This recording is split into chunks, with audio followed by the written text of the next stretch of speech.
c'est toujours un investissement financier, puisque c'est en gros une enveloppe de 12 000 euros qui permet donc de payer le transport des élèves au cinéma et l'équivalent des effectifs de 6e de chaque établissement scolaire. On paye la place de cinéma pour cet effectif.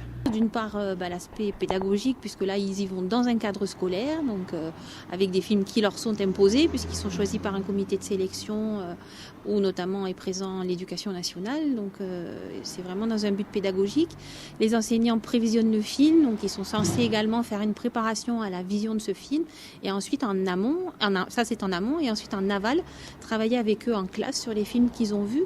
Ils voient 3 films dans l'année et ça leur permet d'avoir une culture cinématographique un petit peu de base chaque année de leur scolarité.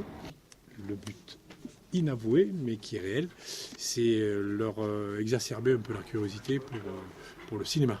Voilà, donc chacun y trouvera bien entendu ses émotions, son caractère, ses sentiments, ce qu'il doit y trouver et ce qu'il veut y trouver, mais l'intérêt c'est effectivement de sortir un peu entre guillemets de la télévision, qui est forcément demeurant très intéressante, mais de qualité culturelle plus que médiocre à l'heure actuelle. Cette année, le premier film, c'est un vieux film, Rue Cazenègre, donc dans les plantations d'une part.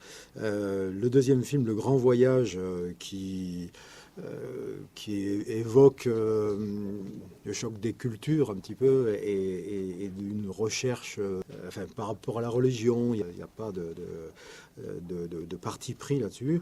Et puis un dernier film de Ken Loach qui, comme à son habitude, fait des films sur la crise, le problème social, donc dans son Angleterre natale. On balaye différents genres avec des films qui sont plus ou moins récents, plus ou moins anciens, et de tous les pays.